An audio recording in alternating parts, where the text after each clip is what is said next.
name is Margaret Ann Windsor, and I was kidnapped from Buckingham Palace in 1941. At age 2, I was born in 39. I was brought to Lawrence County, Alabama, Moulton, dropped off at what amounts to be a pigsty.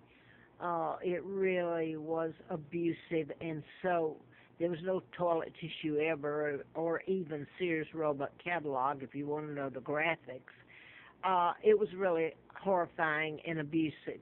I wrote a book in 76 to 80 when antifreeze was put in me on April Fool Day, because after all, to kidnap a monarch and do all these things is an April Fool joke to these people.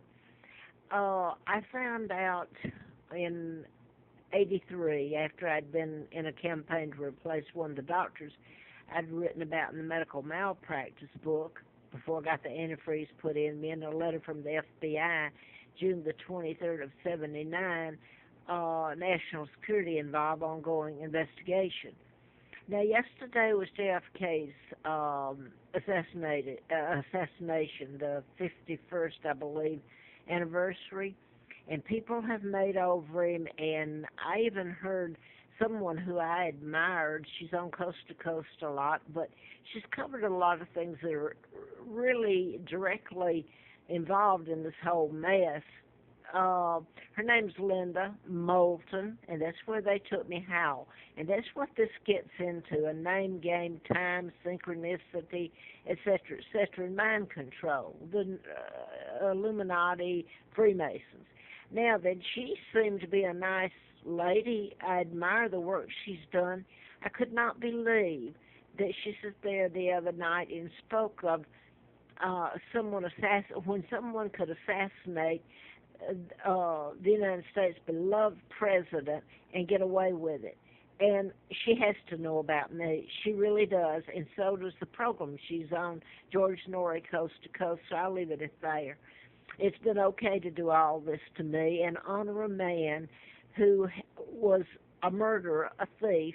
His father was Joe Kennedy, and this man sent him to be ambassador to England. He helped in my kidnapping. That's JFK's father. And JFK and the older brother were there. This is at the embassy during the time I was kidnapped. And this is my Uncle George, became illegal George VI, Elizabeth's father. And this is the mother that history records as the Queen Mother. And she's not, of course. My mother is Claudia Ruth O'Keefe. I wanted to, this is Elizabeth Bowes, Elizabeth's mother, and his wife. She's kin to the Rothschilds. They were here at this meeting in 1939, my kidnapping. And this is my father, Edward VIII, who was forced out illegally, married to Claudia Ruth O'Keefe, not to this American spy, and there's a lot of other words for. This is a double. And by the way, a look-alike. By the way, when I was listening, I hadn't heard this or noticed it over the years. They were talking about JFK's assassination. Excuse me while I do it. This is my hand you're looking at right here. They were talking about doubles for Lee Harvey Oswald, etc., etc. So there's another part of this that happened a few years ago that they can make doubles. Well, part of it is they wear masks, so I'll leave it at that. And this is, I got other things I wanted to go back. This is Georgia, my aunt, the artist from Madison, Wisconsin. And this is Larry Flint, mind control. That's what I wrote about. Had the antifreeze put in me. And this Larry Flint was shot in Lawrenceville, Georgia. His attorney was killed, and he was shot with a magnum, and he's in a wheelchair. And he says, I know who's responsible for his shooting on March the 6th in Atlanta, or Lawrenceville.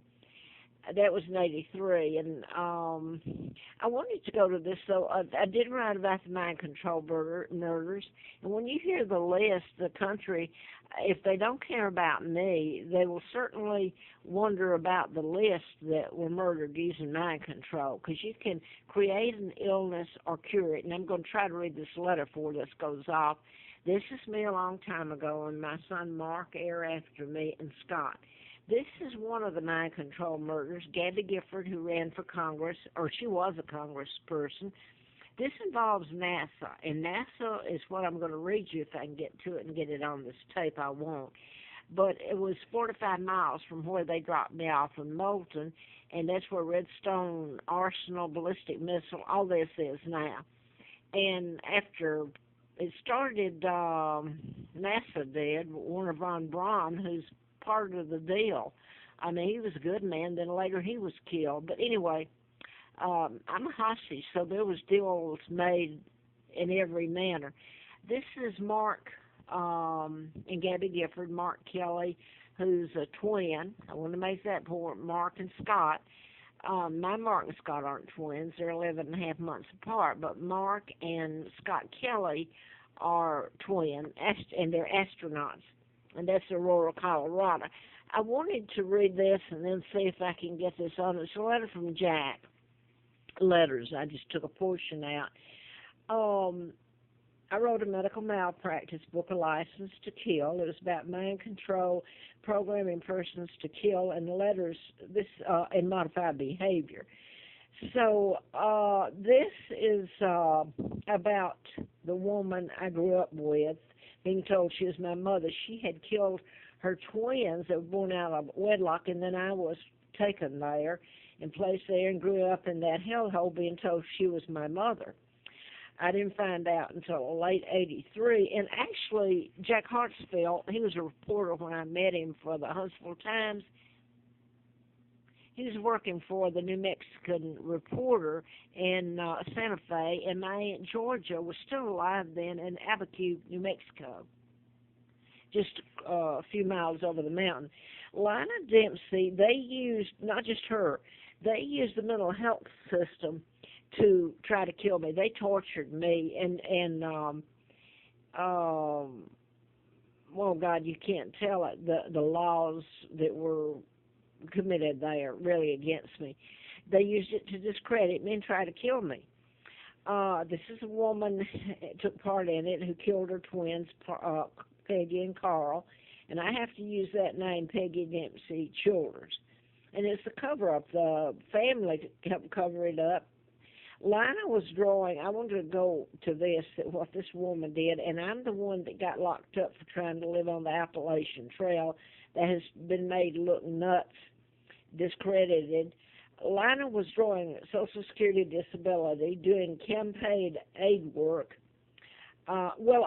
She's doing companion aid, too, for U.S. Senator John Sparkman, who was NASA, the whole thing involving him. She was with him when he died in about 1981 or 82.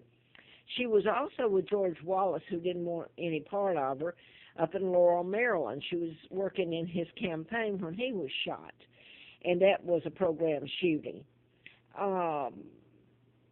So in the last time I saw her, I had no home. They tried to kill me, and she was drawing food stamps and money for selecting persons for jury duty, and living in a new Church of Christ retirement on Section 8.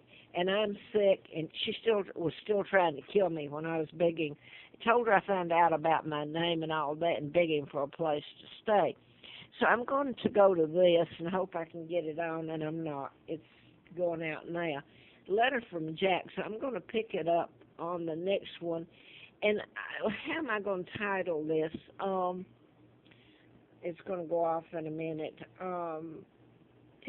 Anyway, I've already put up some of it. I'm going to cut it off and read these letters from Jack.